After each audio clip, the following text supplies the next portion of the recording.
ती तक्रार दाबून गेल्याची माझी बातमी आहे. तिचं म्हणणं होतं, तिचा आरोप होता की रात्री 12 वाजता पोस्टमार्टम वगैरे अमुक तमुक फलाणं चलाणं ह्या त्यांच्या गोष्टी आहेत. माझं काय मास्टर माइंड असायचा प्रश्न. मला हे माहिती नव्हती की मुलगी आजही मला माहीत नाही कुठं राहते, मला माहीत नव्हती, काहीच माहीत नव्हतं. आत्महत्येशी मला काडीचा संबंध नाही. दस साहेबांचं मी नाव घेतलं त्याचं कारण माझी तर सगळ्यांनाच विनंती आहे की दस साहेब कोणामुळे आले, कोणामुळे बदली झाली याचा शोध तुम्हीच घ्या. आणि धस साहेबांनी या तालुक्यात खरं सांगायचं तर आत्ता आलेले जे डिवाइस आहेत त्यांना अजून बरंच शिकायचंय. धस साहेबांनी काय केलं नाही एवढं सांगा. माझी तर माहिती अशी आहे की रात्री 1:30 वाजता FIR एक्स व्यक्तीच्या घरी लिहिली जात होती, ते सांगितलेलं होत होतं. त्यामुळे पहिली माझी मागणी आहे की जशी SIT या मुलीच्या कैलासवासी संपदा डॉक्टर संपदाच्या मृत्यूची, तो अनैसर्गिक आहे नैसर्गिक आहे आत्महत्या आहे तो विषय वेगळा, यांची SIT धस साहेबांची ही आम्हाला वेगळी लावून पाहिजे, ही माझी देवेंद्र फडणवीस यांच्याकडे स्पष्ट मागणी आहे. कारण मी त्यांना वारंवार त्यांना सकाळीच काही संदेश पाठवले होते की साहेब मला माफ करा, माझे त्यांचे 96 सालपासून 99 सालपासून अत्यंत उत्कृष्ट संबंध. त्यांच्या कामगिरीबद्दल विरोधी पक्षात असताना मंत्री म्हणून 14 ते 19 असताना मी सभापती असताना त्यांची कामगिरी, त्यांची उत्तरं, त्यांचं लेजिस्लेटिव्ह वर्क, त्यांची बुद्धी, त्यांची फोरसाईट याबद्दल मला पूर्ण आदर. पार्टी आणि पार्टीचे विचार हे माझ्या मनात कधी शिवत नाहीत. माझ्या मनात विकास ही माझी संस्कृती आहे, इकडची जनता ही माझी मुलं आहेत. हे जे संस्कार माधवजीराव नाईक निंबाळकरांनी आम्हाला संस्थान असताना असल्यापासून दिलेले आहेत तेवढेच माझे राजकीय विचार. धस साहेबांच्या मागे मी लागायचं कारण काय? एक व्यक्ती नाही की जो नंबर 2चा धंदा करत होता त्याच्याकडनं हप्ते घेतले नाहीत. एक व्यक्ती नाही की ज्याचा वाळूचा धंदा होता त्याच्याकडनं हप्ते घेतले नाहीत. धस साहेबांच्या काळात ह्या ज्या केसेस आहेत 277 त्याचा जे उल्लेख करतायत त्यांनीच केलेलं आहे. अंधारे मॅडमनी केलेलं आहे, मला माहितच नव्हतं. या 277 केसेस कोणाच्या काळात झाल्या असतील? धस साहेबांच्या काळात झालेल्या. आमची बातमी अशी आहे की असा फॉर्मॅट आहे, या फॉर्मॅटमध्ये फक्त नावं बदलली जातात आणि सही केली जाते. आता ह्या सगळ्या गोष्टी झाल्या कोणाच्या? माझा सगळा मुद्दा एकच आहे की फलटण तालुक्याची बदनामी झाली का नाही हे फलटण तालुक्याच्या महाराष्ट्राच्या जनतेने, आम्ही म्हणतो आम्ही शिवाजी महाराजांचे आमचे जावई संभाजीराजांचा आजोळ, आणि जर असं म्हणलं जातंय की पोलीस बळाचा वापर करून 4 कारखाने येतात, त्यांनी वाचून दाखवले याचे एवढे त्याचे तेवढे, आमच्या विरुद्ध का हो कधी श्रीराम कारखान्याच्या विरुद्ध तक्रार झाली नाही?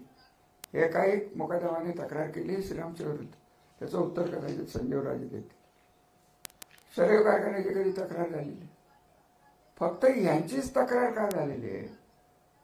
आणि ही तक्रार ज्यांच्या काळात झालेली आहे त्यांचं SIT होणं हे नैसर्गिक न्यायाला धरून आहे. आणि हे सगळं पोचतंय, हे डिवाइस तिकडे पोचतंय की त्यांच्या डिव्हिजनमध्ये झालेल्या गोष्टी आहेत. त्यामुळे बाकीचं काही जरी झालं तर SITची मागणी 277 केसेस जर खऱ्या असतील, FIR जर फाडले गेले असतील तर मला वाटलं वकिलीचा सल्ला घेऊन मी हे 277 केसेस हायकोर्टात नेणार आहे आणि त्याची SITची मागणी करणार आहे. हा माझा नंबर 1चा मुद्दा आहे. नंबर 2चा मुद्दा, आगावणे कोणाचा कार्यकर्ता, आगावणे कुठल्या पार्टीतनं उभा होता? 14 आणि 19 मला वाटतं ना, 14 आणि 19 दोन्ही वेळेस दीपकराव तुमच्या विरुद्ध उभा होता आणि भाजपकडनं उभा होता, बरोबर आहे? एकदा काँग्रेस, आपण तर काँग्रेसमध्ये नव्हतो, राष्ट्र. त्यांच्यात काय झालं हे त्याचं मास्टर माइंड मीच. आज मी तयारीत नाही, मी तुम्हाला पाहिजे तर कोणाला तरी क्लिप पाठवून देतो. की ज्या सौभाग्यवती आगावणे काल तिथं आल्या होत्या आणि मागे बोलल्या होत्या अंधारेबाईंच्या तिथं, त्यांची एक क्लिप आणि रणजित दादांची क्लिप ही कधीच माझ्याकडे आलेली आहे. त्यात त्यांनी स्पष्ट सांगितलंय की सुरू कोणी केलं, अमुक केलं, तुम्हाला मिटवायचं असेल, हे फार महत्वाचं वाक्य आहे. आगावणेला कस्टडीत दिगंबरला व्हिडिओ काढायला लावा आणि माझ्याकडे पाठवा की रामराजांनी मला करायला लावली. ही पद्धत जी आहे, आणि यांनी सांगायचं मला काही संबंध नाही, रामराजांनीच करायला लावलं. ठीक आहे, माझा फोटो दाखवला. आता त्यांच्या मुलीला आत्महत्या मीच करायला लावली, ती आत्महत्या खोटी असं जर कोण म्हणत असेल तर याला विकृती म्हणायची नाही तर काय म्हणायचं. आमच्या हॉस्पिटलमध्ये ठेवलं होतं, मग काय हॉस्पिटल आम्ही काढलं त्या हॉस्पिटल, तिथे मुली आल्या होत्या, आल्या असतील नाही, सुविधामध्ये होत्या, सगळं खोट रिपोर्ट हे बघ. आणि तिथून त्या भारतीय हॉस्पिटलला ट्रान्सफर केले कारण ते सिरियस झाले.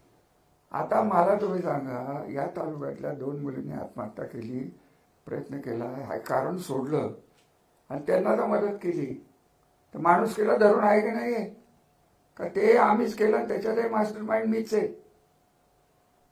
यांची सवयच अशी आहे की धंदेच असे करतात आणि ते अंगाशी आले की कोणामुळे झाले तर रामराजांच्यामुळे झाले. दुसरं एक उदाहरण देतो, कालच्या त्यांच्या प्रेस कॉन्फरन्सची जे नाही, ते 1-1.5 आहेत सुरवडीचे प्रल्हाद पाटील, त्यांनी कारखान्याचा पट्ट्या ओळ केला आणि ते म्हणतात माझी प्रॉपर्टी घालवली, रामराजेंनी घालवली. आता रामराजेंनी काय घालवली? याने उद्योग केले फलटण शुगरचे, आणि त्यांचं काय इनिशिएटिव्ह झालं ते झालं, कोणाचं चूक? हे जे सगळं चाललेलं आहे, यात फलटणची आबरू कुठे राहिली एवढं मला सांग, आणि याच्यात राजकारण तरी कुठं काय राहिलंय मला सांग. कार्यकर्ता यांचा, त्यांच्या जवळचा कार्यकर्ता, काय त्यांची घेणी देणी असतील त्याचे त्यांनी पुरावे दिले. आम्हाला काय करायचे त्याशी? आणि बेसिकली मी तुम्हाला एक सांगू का, की या 23 सालपासनं माझी खासदाराचं नावच मी कधी घेतलेलं नाही, कधीच घेतलेलं नाही. मी कधीही म्हणलेलं नाही की माझी खासदार आणि त्यांचे पीए यांना तुम्ही, आणि अंधारे मॅडमने तरी काय केलंय? कोण म्हणलंय त्यांना आरोपी करा, चौकशी करा, ही मागणी करायची नाही लोकशाही का? यांची 3 सुसाईड नोटमध्ये नाव आहेत, एक हे आगावणे, एक ननवरे आणि एक परबारे, इनडायरेक्टली और डायरेक्टली संदीप काय ते संपदा. अहो, त्यांना इन्व्हेस्टिगेशनलाच तुम्हाला बोलवता येत नसेल, मला तरी इन्व्हेस्टिगेशनला माननीय मंत्री जयकुमार गोरे यांच्या केसमध्ये केवळ माझे फोन होते, म्हणून जिथं तुम्ही लोक बसलाय तिथंच माझी 4 तास तपासणी झाली.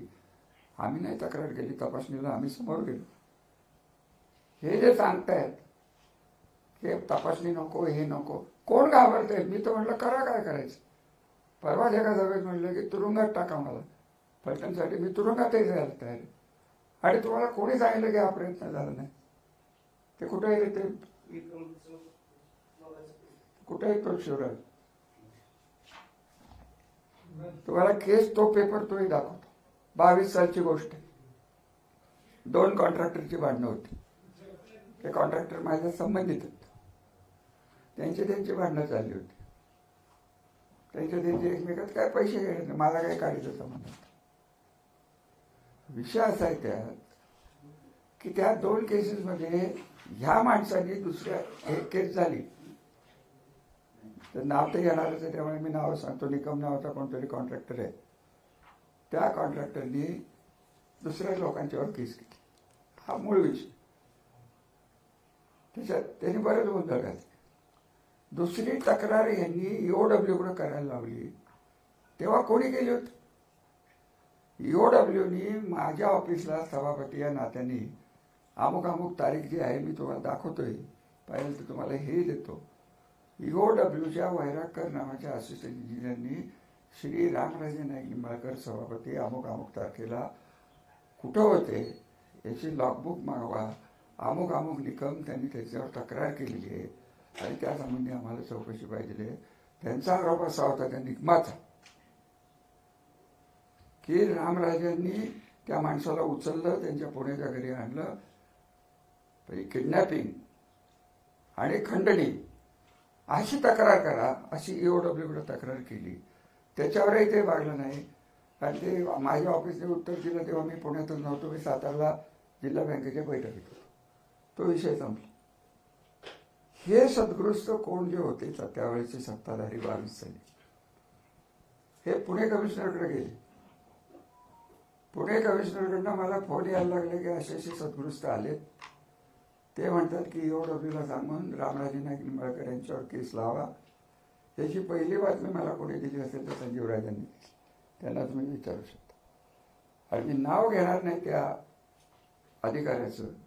शेवटी मी देवेंद्र फडणवीस साहेब मला माफ करतील अशी माझी अपेक्षा आहे की शेवटी मी त्यांना फोन केला आणि म्हणलं देवेंद्र साहेब हे काय चाललंय.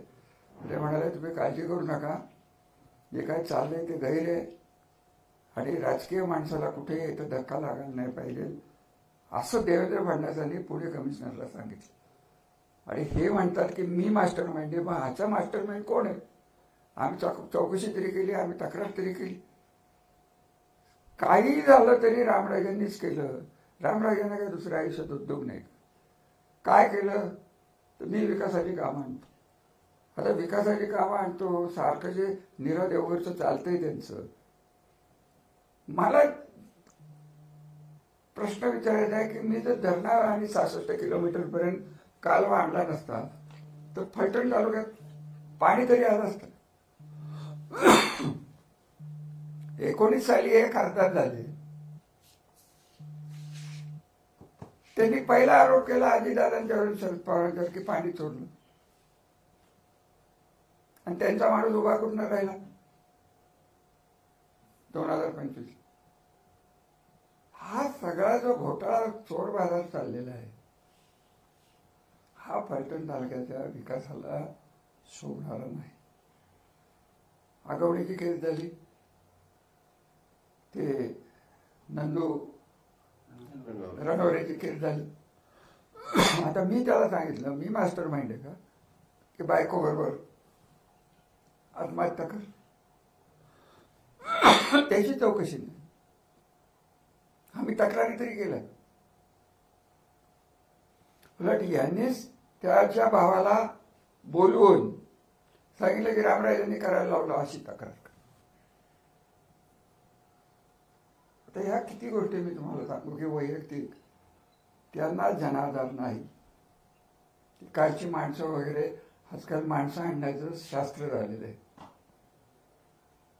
काल त्यांची जी काही तथाकथित इव्हेंट झाला त्याच्या खालच्या कॉमेंट जर कोणी वाचल्या तर तुम्हाला कळेल की प्रतिक्रिया काय. त्यांचं त्यांना दाखवलं, दुधाचा अभिषेक केला, हा इव्हेंट नाही तर काय. दूध कोणाला घालतात. माझ्या माहितीने शंकराच्या पिंडीवर घालतात, देवाला घालतात. देव आहेत का. स्वतःला जर देव समजत असतील तर फलटण नगरपालिकेचं पाणी तरी घेऊ नका, तेवढं तरी वाचेल. तिथं दूधच घाला, कुठेच्या फॅक्टरीतनं दूध घ्या. हा सद्गृस्त म्हणलं तर नात्यात आहे, म्हणलं तर नाही. कारण नाईक निंबाळकरांची ही संस्कृती नाही. एक्स्टॉर्शन, प्रशासकीय दबाव यातनं यांनी जे कारस्थानं रचून सर्वसामान्य माणसाला हैराण करून सोडले त्याला मी शेवटपर्यंत विरोध करणार आहे. आणि याच्यात त्यांच्या बीजेपीचा काही संबंध नाही, कुठल्या पार्टीचा संबंध नाही. फलटण तालुक्यात आमच्या घराने 1200 वर्ष इथं जनतेचा सांभाळ केलेला. आणि लोकशाहीत योगायोगाने का व्हायना आमच्यावरती जबाबदारी आलेली आहे, पुढच्या पिढीवर जबाबदारी आलेली आहे. आमची लोक ही आमची मुलं आहेत, त्यांना आम्ही बरबाद होऊन देणार नाही हे महाराष्ट्राच्या जनतेला मी स्पष्ट सांगू इच्छितो. प्रश्न राहिला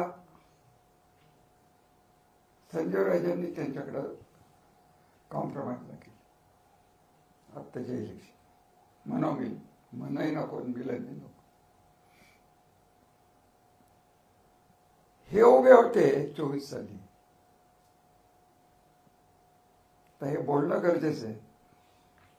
स्वतः मुख्यमंत्री उपमुख्यमंत्री देवेंद्र साहेब 24 साली मला वाटतं उपमुख्यमंत्री होते. उपमुख्यमंत्री अजितदादा, मी, संजीव राजन, माझा मुलगा अनिकेत राजे समोर बसले होते. भविष्यातले खासदार नाईक निंबाळकर आणि आमदार गोरेसाहेब. काय आमची बातचीत झाली ती झाली. यांनी कॉम्प्रोमाइज केलं, मग तुम्ही कशाला बाहेर पडाल तिथं गेला. मी तिथं स्पष्ट सांगितलं होतं की या माणसाच्या स्टेजवर मी येणार नाही. देवेंद्र साहेब मला माफ करा, मोदी साहेब आणि मेहता आपले अमित शाह साहेब यांच्याबद्दल बोलायला मी स्वतःला फार मोठा माणूस मानत नाही, परंतु ज्या माणसांनी माझ्या आई वडिलांची लग्न आणि हे सगळं जे काढलं, इतकी मानहानी सहन करून मी या माणसाबरोबर कदापि तडजोड करणार नाही. त्यांच्या घराबद्दल बोलायचं झालं तर यांचे वडील जे माझे मित्र होते त्यांची मी माफी मागतो की ते लग्न माझ्या आजोबा नसते तर लग्न झालं असतं का पिट्टू? लग्नालाच कोण तयार नव्हतं. इंदुराव गेले, इंदुराव आई कसे असले तरी आशे नव्हते. आणि या माणसाचं माझं वैयक्तिक काही नाही, त्याच्या मनोवृत्ती जी विकृत आहे ही विकृती त्याने त्याच्या पैशाला ठेवली आणि त्याला उगाच मुलामा त्याने आणलेला आहे की मी फार सॉफिस्टिकेटेड आहे, मी फार उद्योगपती आहे. त्यांच्या उद्योगाबद्दल तर मला काहीच बोलायचं नाही. पण मी एक आपल्याला सांगेन की ते जे काय करतात, ज्या पद्धतीने उद्योग करतात, आज न उद्या तो फुगा फुटणार आहे. फक्त सत्तेतनं पैसे आणि कर्ज कशी मिळवायची याचं जर अप्रतिम ज्ञान कोणाला असेल तर या सद्ग्रस्थाला आहे. हे जाहीर मी बोलतो. या माणसाविषयी मला काही जास्त बोलायची इच्छा राहिली नाही. बाकीचे जे फुटकर कोण बोलत होते, दिलीप भोसले साहेब, काय बोलू, मास्टर माइंड मीच आहे. गेले 2 टर्म त्यांच्या मंडळी बहिणी या आमच्याच नगरसेवक, त्यांची मुलं आमच्याकडे येणार. आता या सगळ्या गोष्टी, सगळ्यात वाईट जर कोण बोलत असेल तर ते श्रीमंत स्वतःला जे लावून घेतात ते शिवरूपराजे. शिवरूपराजांनी अजितदादाची बाजू घेतली. अजितदादांची बाजू का घेतली हे त्यांचं त्यांना माहिती आहे. आम्हाला काय माहिती आहे की कोणी त्यांना किती पैसे दिले हे आम्हाला माहिती आहे. दिले असतील नसतील भाग वेगळा आहे.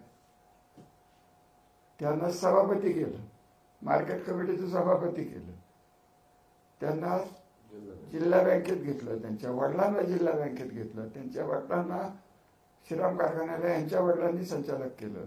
हे मूळचे कुठले आहेत? हे आहेत कोल्हापूरचे. सर्वस्कर म्हणजे काय तिकडची पदवी आहे मला काय माहिती. आले किती झाले इथं? 67 72. या तालुक्यासाठी त्यांनी काय केलं? श्रीराम कारखाना काढला. श्रीराम कारखान्यात कधी भांडवल गुंतवलं?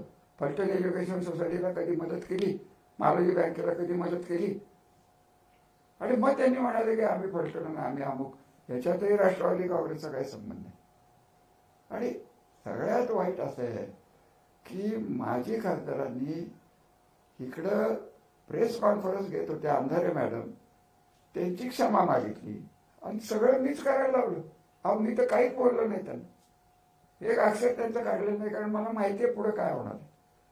हे काय करणार, मला टार्गेट करायचा प्रयत्न केला आणि रामराजांनी तालुक्याची बदनामी केली. तुमचा जन्म हीच तालुक्याची पुण्याई असं म्हणायची वेळ आलेली आहे.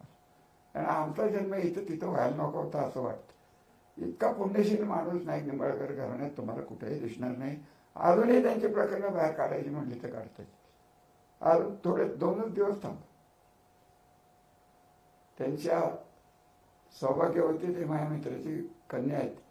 त्यावेळी आम्ही कित्येक वेळा गप्प बसतो. त्या माऊलीकडे बघून आम्ही गप्प बसतो. त्यांचं घर किती घरंदाज होतं, माणसं किती चांगली होती याची मला पूर्ण कल्पना आहे. मला काय त्यांच्याविषयी बोलायचं नाही, त्यांच्या संसाराविषयी बोलायचं नाही. परंतु काल जो एकंदरीत नाटक रचलं गेलं. दुधाचा अभिषेक तर सोडूनच द्या, मला जर वेळ आहे तर मी कदाचित गोमूत्र शिंपडून घेणार आहे, हे तुम्हाला मी सांगून देतो. विषय असा आहे, स्वतः टाइम आउट करून रडले, परंतु दिगंबर आगवणेच्या आणि नंदूच्या डोळ्यातल्या आसूला आणि त्यांच्या त्रासात कुठल्या तपासात एक बेल मिळाला की लगेच आत जातो, गाड्या बाहेर उभ्या असतात, पोलीस आगवणे काय, हे मुकादम काय, ही कुठली पद्धत? 16 केसेस त्या बाई म्हणतात आमच्यावर. त्या बाईंची माझी ओळख होती का, तर इलेक्शन काळात माझ्याकडे त्या आल्या, त्यांनी फोटो दाखवला की ती आयला येते.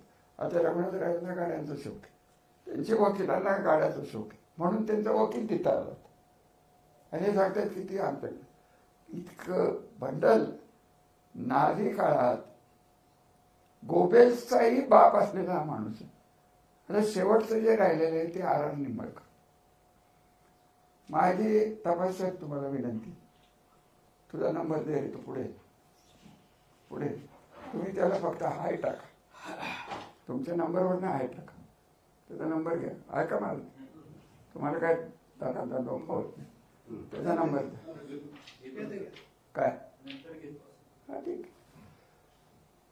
तो पद्धतच अशी आहे की कोणी त्यांना पाठवलं असेल मला माहित नाही, पण व्हॉट्सअपमध्ये सेव्ह करताना नंबर कोणालाही घालतायत आणि ते मला घातला आणि परत तेच दाखवतं. काय म्हणजे त्याला काही सेन्सच राहिलेलं नाही अशा पद्धतीचं सगळं.